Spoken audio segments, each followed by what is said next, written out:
jërë ngeen jëf ci ànd gi ak ñun ci chaîne bi di Buzz SN TV dañu koy commencé ak yéen ci xibaar yi ci ab opération boo xam ni police ñoo ko doon amal ca Mbour loolu daal dinay tax mu daal di jàpp ay nit yoo xam ni dañu doon jaay seen bopp waaye ci lu jaarul yoon ca Saly Portudal fa la mbir ma xewee kuy yoo ci turu N Camara nekk koo xam ne ko doon jaay boppam la yaa koy xam lool ci Petite Côte boobee ak kuy yoo ci turu M Ndiaye nekkoon ab vigilam ak yeneen ñaari jigéen ñoo xam ni dañu doon jaay seen bopp ñoom ñi nag jàpp nañ leen ba placé leen mandat de dépôt ca fële nga xam ni moo di prison bu Mbour ba tey li nga xam ne éléments yi yoroon enquête bi ñoom ñoo ko daal di xamle ne leen daal ki nga xam ni nag moo di M Camara daf doon luyee boobu lépp villa lu toll ci 210 000 la doon fay par weer wu nekk loolu nag daal dinay tax mu daal di transformé woon foofee ab bërëb boo xam ni nag dañ fa doon jaay rek li nga xam ne moo di seen bopp nekk nag ci la nga xam ne dañ ko doon defee ci anam boo xam ne daal jaaru woon li nga xam ne moo di yoon ci loolu nag daal ci la nag doon rek ab entreprise nag la ko mujjee def boo xam ne daal xale yu jigéen dañ doon fay 8000 francs semaine bu nekk ak sax 10 000 francs li nga xam ne rek moo di week-end bu nekk ñi nga xam ne ñoom la doon luyee foofee ci loolu nag daal ki nga xam ne moo di vigile bi doon na ci joué nag rôle bu am solo ndax moom mi daal mi nga xam ne moo doon toog ci bunt bi nag doon na def képp ku ñëw rek mu daal di lay enregistré ginnaaw bu la enregistré ba pare nag daal di enregistré sax li nga xam ne moo di sa ab client daal lay jox nag li nga xam ne moo di préservatif ngir nga dugg rek mën a commencé boobu lépp liggéey ba tey daal ginnaaw bi nga xamee nag ñoom daan nañu am ay information ci existence boobu lépp réseau ñoom nag daal brigade de recherche bu commissariat urbain de Saly Portudal ñoom ñi nag daal daan nañu fay wàcc janvier 2025 bu ay 26 janvier 2025 bu 22h jotee ginnaaw nag bi nga xam ne daan na ñëw sur place ñu daal di fekk yoo ci tur Agay ak N Ndiaye ñu daal di nekk nag jamono joo xam nag ñu ngi doon rek amal ay rapport sexuel ak leen ci seen ay clients ci loolu nag daal ci lañ fekkee tax ki nga xam ne nag moo di N Camara mi nga xam ne moo doon gérer boobu le barab moom tamit daal mu daal di nekk ci mbir yu mel noonu ci jamono jooju kon bi ci lañ leen jàppee police daal leen di yóbbu kon daal leen teg loxo moom vigile boobee nekk ci ak fàttali ñu ngi wax ni rek ñu ngi ko doon fay lu toll ci 100 000 francs weer wu nekk loolu nag daal kon moom moo tax mu daal nag nekkoon koo xam ne nag dafa doon liggéey ci boobu la mbir ñi nga xam ne nag daal dañ leen teg loxo daal ñu ngi leen di toppee rek ñu ngi leen toppee daal défaut de carnet sanitaire ñoom ñi nag kon daal ñu daal déclaré nag ñi nga xam ñoo di enquêteurs yi rek doon nañu am 4 000 francs ak 8 000 francs ci client bu nekk ñoom ñi kon nekk ñeenti nit daal ñi ngi jamono ji kon ñu daal nag placé ñu daal di déféré ca parquet bu Mbour ñoom ñëpp nag kon daal nañ leen di placé li nga xam ne moo di sous mandat de dépôt ba tey dañuy jàll ci beneen xibaar li nga xam ne moo xew ca kër waajur wu jigéen bu Ousmane Sonko ca HLM Nima nekk ca Ziguinchor ku yooyu ci turu AH Ndiaye moom mii nag daal dafay duggoon ca biir boobu la kër nag daal dafay indi woon ay saag ak mbir yu ni mel ba doon menacé sax famille ki nga xam ne moo di premier ministre Ousmane Sonko ca Ziguinchor moom mii nag daal ndekete mbir mi du woon kese waaye amoon nag ab complice boo xam ne moom la àndaloon ginnaaw boobee nag complice boobee l'observateur daal nay annoncé ni wax rek daan nañ koy teg loxo ginnaaw bi nga xamee nag moom mi kon daal nay dawoon muy yoo ci turu AC moom mi nag kon daal ñu ngi wax ne ni moom mi ak ki nga xam ne ñoo def jooyu jiyee ñoom ñaar ñoo àndoon ci jamono ji nga xamee nag ñu ngi def boobu leen mbir Ndiaye kon ak kooki daan lañ leen defeere ca parquet bu Ziguinchor demain incha allah rabbi lañ leen war a defeere jamono ji nag kon ñu ngi ñu téye en garde à vue Seydi Gassama di indi ay leeral ci aide financière bi nga xam ne gouvernement bi daan na koy jël ngir jàppale ko ñi nga xam ni ñoo amoon ay jafe-jafe ci mois de mars 2021 ba 2024 mu ni loolu yi nag daal du ab indemnisation waaye rek ab assistance la Seydi Gassama di directeur exécutif d'Amnesty International Sénégal daan nay wax ci mbir moomule nekk ab aide financière boo xam ne nag état bu Sénégal daan na koy accordé victime yi nga xam ni amoon na ci événement politique yi amoon entre 2021 ba 2024 moom mi nag daal muy xam ne ni rek mbir moomee nekkul benn yoon rek loo xam ne ab indemnisation la mais nag daal ab aide la boo xam ne ñu ngi ko jëmale ci ay nit yoo xam ne ay victime lañ ak seen ay njaboot moom Seydi Gassama ba tey daal mi ngi fàttale ne daal initiative bu mel nii nekkul lu bees ci Sénégal ndax 2011 2012 daal ki nekkoon président de la République du Sénégal Macky Sall daan nay defoon lu ni mel moom mii nag daal ci loolu daan na ciy nag fàttali mu ni arrêté bi nga xam ne ministre daan na koy jël créé ab comité boo xam ne mooy chargé d'examiner les demandes ainsi que le communiqué du ministre de la famille et des solidarités par le bien d'assistance maanaam assistance la wax daal ci victime yi waaye waxul benn yoon nag daal ni loolu yi ab indemnisation la ci nit yi nga xam ne ñoo ñàkk seen bakkan kon ak nit yi nga xam ñoo jëlee woon ay gaañu ñi nekkoon ay décennies politique ci jamonoy mars 2021 ba 2024 moom nag daal mi ngi insisté bu baax a baax ci jamono boo xam ne nag am nañu ay victimes yu bëree bëri ñoo xam ne ñenn ñi ay soutien de famille lañu woon ñenn ñi sax nekkoon ay nit yoo xam ne amoon nañu ay soxna bàyyi seen ginnaaw ay njaboot waaye bàyyi seen ginnaaw nit ñoo xam ne tamit seen ay soxna lañu woon waaye tamit ñeneen ñi ba tey daal di dund ay mbir yu métti dund ay gaañu mënu ñooñu ñëpp daal war na leen jàppale bu baax a baax ba mën a tax ñu faju waaye sax mën a taxaw seen bopp ci soxla yi nga xam ne am nañ ko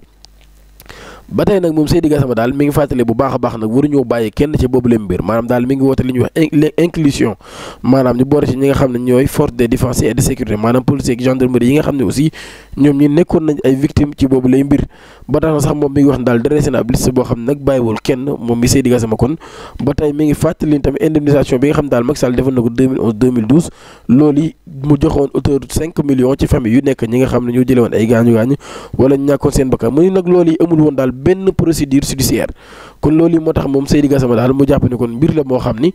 daal nekkul lu njëkk ci réewum Sénégal ñuy def lu ni mel sans moo am ay procédure judiciaire yu ni mel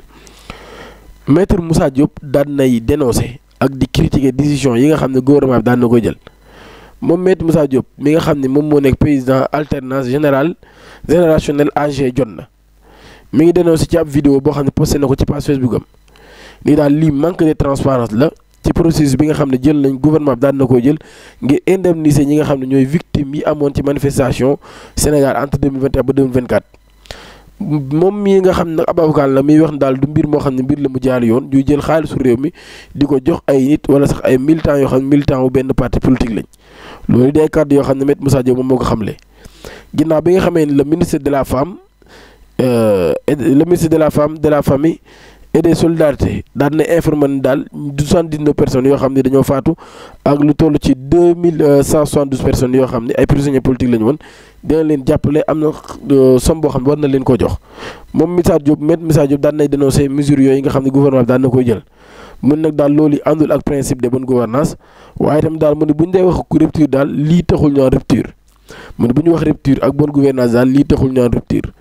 mu nag daal waruñoo décider benn yoon di dépenser li nga xam ne moo di xaalisu réew mi te laajuñu ñi nga xam ne ñoo te indiwuñ ay justification yu dëgër mu ne daal bala ñuy utiliser xaalisu réew mi dañoo war a indi ay justification wax naka lañ koy utiliser ak fan lañ koy dugal ba tey daal moom mi ngi wax ne daal bala ñuy wax na mbiru indemnisation dañoo war a identifier ñi nga xam ne ñooy victimes yi waaye itam daal déterminer ñi nga xam ñooy les responsables maanaam daal ñi nga xam ne ñoom ñooy les accusés wala les coupables nga xam ne ñoom ñooy responsable yooyu les mbir te liggéey la nag boo xam ne justice moom moo ko war a def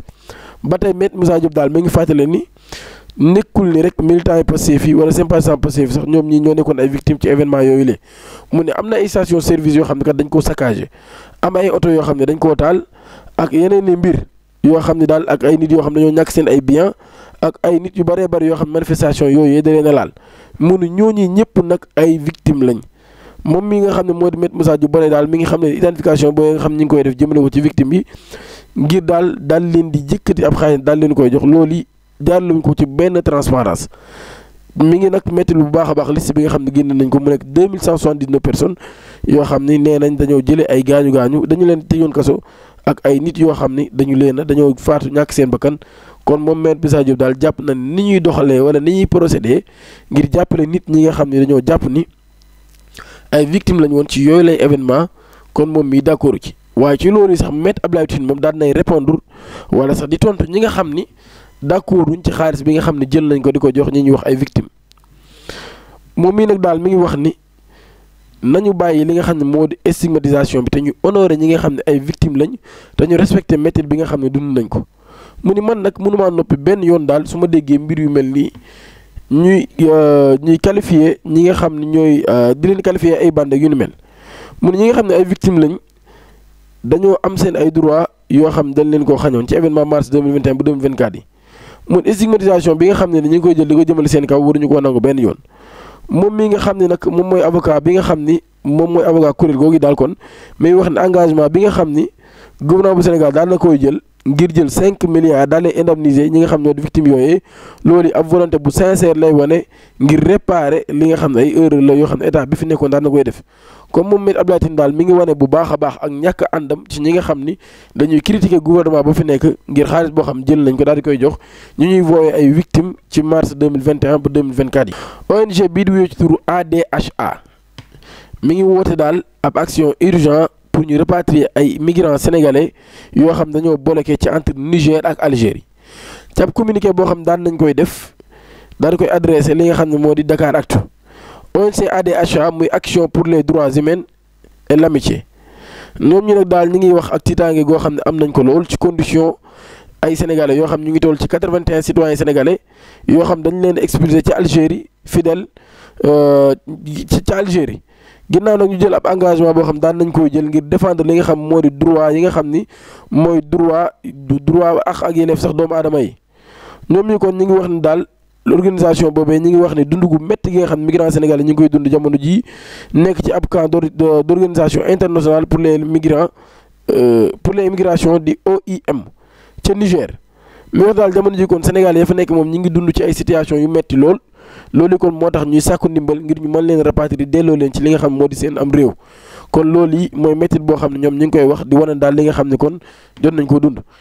plainte bu Maître Moussa Diop mandataire bi nga xam ni mooy mandataire parti ànd góor yi jot na déféré par la sûreté urbaine du commissariat central de Dakar le 4 février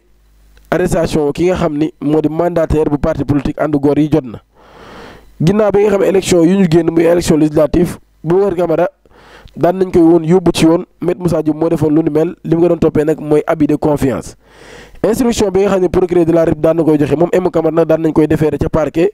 ñu def loolu mooy ñi nga xam ne ñooy nekk ca commissaire ñooy ndaw yi commissaire Ismaïla Goudiaby ci information yi nga xam seen daan na koy joxe ci ak fàttali nag mandataire bu parti AG jot na daal di woon nay tax ba Maître Moussa Diop mu dul woon a bokk ci élection législative yi ñu génn ci ak fàttali moom mii nag ginnaaw bi nga xamee ne dafa waroon déposer dossier bu candidature bu Maître Boubacar Camara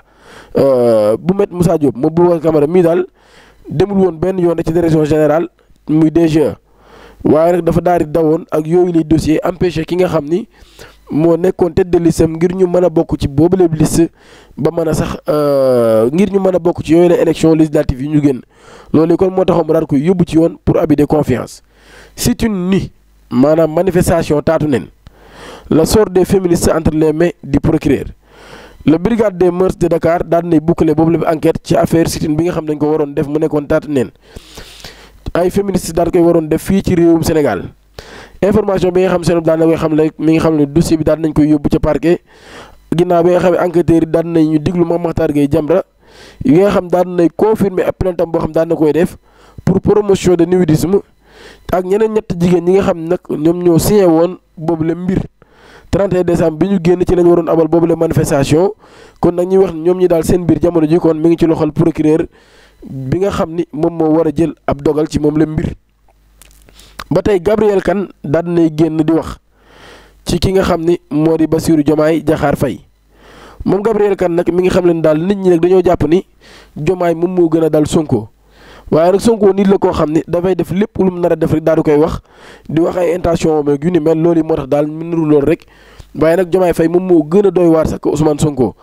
waaye nag moom mi ngi xam leen ne malgré loolu yëpp nag mi ngi xam leen daal ku am respect la ci ki nga xam ne moo son excellence président de la république Bassirou Diomaye Diakhar Faye ab face à face boo xam da doon am ci diggante Lac de Guiers samedi bi ñu génn ak Ada Fass nag daal dinay wax ni dina daan ki nga xam ni moo di Lac de Guiers 2 jël bu mu fenn mu nekk nag ab combat boo xam ni combat la bu war a dox seen diggante ñoom ñaar waaye Ada Fass mii daal nee na Lac de Guiers nag daal dinaa nekk cauchemaram bu gën a metti nee na daal dina rëccu li tax mu jël boobu lépp combat kon loolu yi di ay kàddu yoo xam ni Ada Fass moom moo ko daal di xamle nga xam ne combat bi nga xam ne moo dox ci diggante ak Lac de Guiers 2 mi ngi xam ne daal moom moo gën a nekk ndaw te moom moo gën a bëre ki nga xam ne moo di Lac de Guiers